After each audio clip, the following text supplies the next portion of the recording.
Jason, thanks so much for joining us tonight for our main meeting.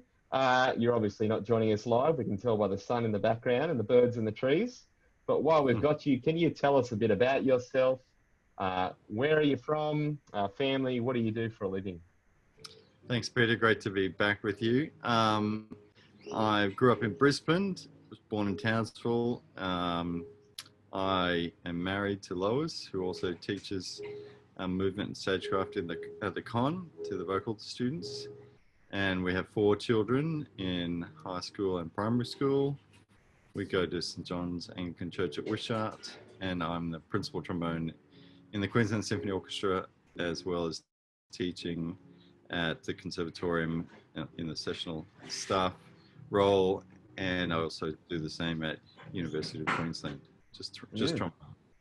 Busy boy, yeah. So how long have you been at the QSO? So I've been at the QSO for about 30 years. Wow. It's probably coming to close to exactly 30 years since the audition. Wow. So yeah, it doesn't feel like 30 years most days. Some days it does. But, yeah. Wow, you must have so much experience. So it's good to have you with us. Yeah. So in addition to being quite an accomplished player, you're also a Christian. Can you tell us how you became a Christian? Yeah, sure. Look, we grew up going to many different churches, but it's probably in around 1990, got invited to go to St Stephen's Cooperoo with some friends of ours. We're also music students, and I kind of heard the gospel clearly explained, and God really spoke to me and sort of, I guess, lifted the shutters off my eyes, and I understood grace and forgiveness properly for the first time. So, and really had that sort of conversion experience moment. But there'd been a lot of time, years and years in and out of church in many different forms before that.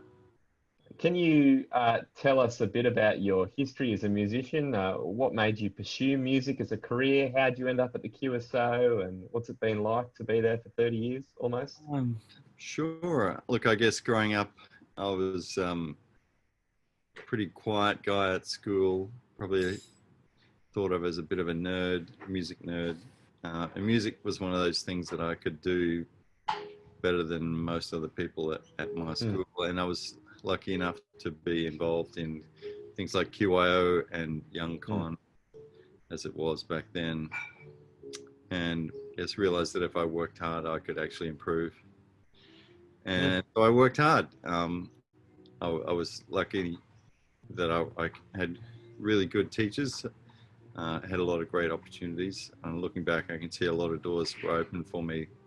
Did a music degree, got a lot of experience in QIO and AYO.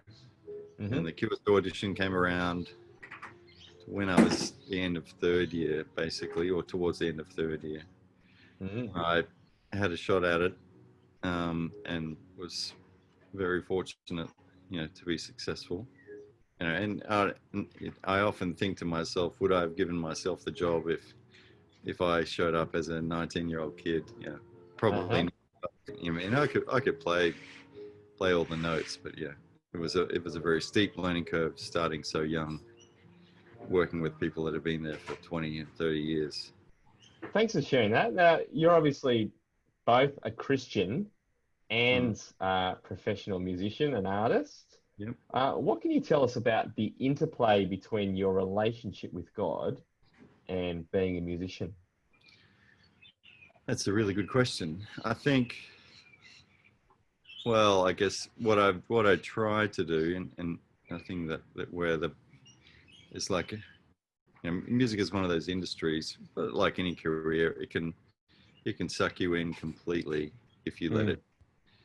And trying to find that balance and perspective in a real way, and I guess keeping your faith central.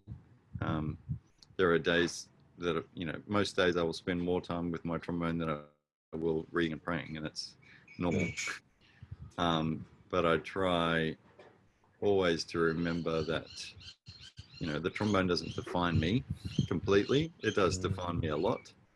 And that's the nature of being a professional, but it doesn't define me completely. And I know that, and many days I look forward to the day when I won't have to play it anymore. But I think it's easy for our whole identity to get sucked up into that. So I try very hard to keep my faith and what God's promises central to my life.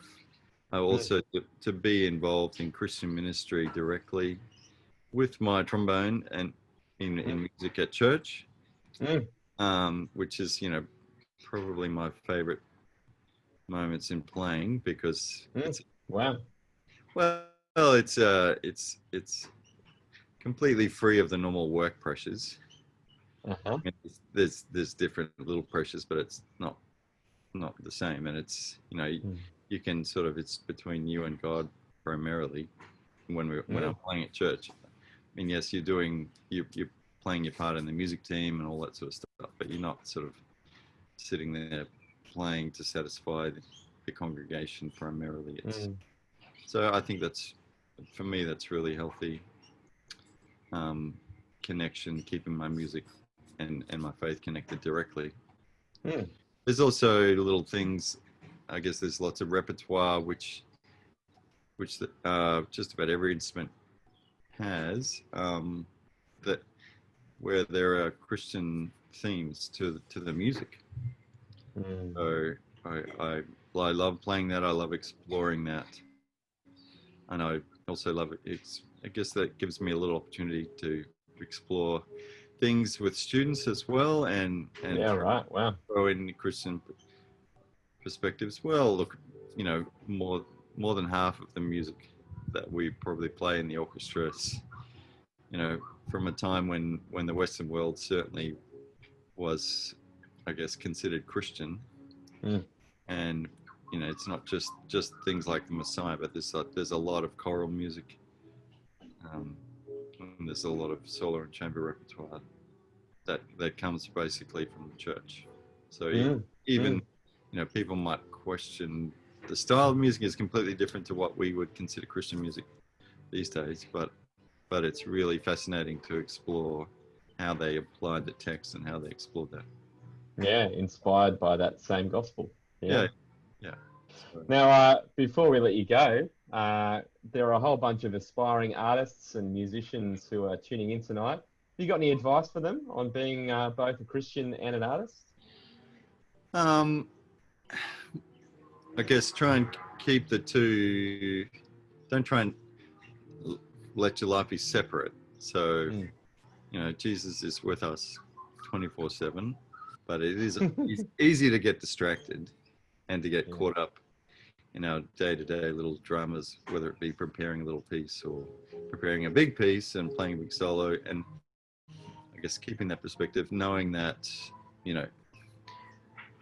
there's a lot of people put so much pressure on themselves to be the perfect musician, and I don't think we're perfect at anything in this life, and it's dangerous to pretend that we can be, and whether we're talking about righteousness before God or being the world's best musician.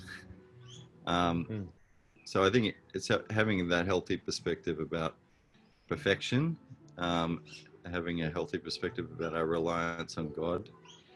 And I guess I don't sort of put that in everyone's face all the time, but if people talk to me about it, I will try and share it gently with them, and use it in teaching examples when I can. From a workplace perspective, I think it's really important that we model grace to our co-workers and I guess to our managers above us and the people below us. And I think that's a really strong witness. In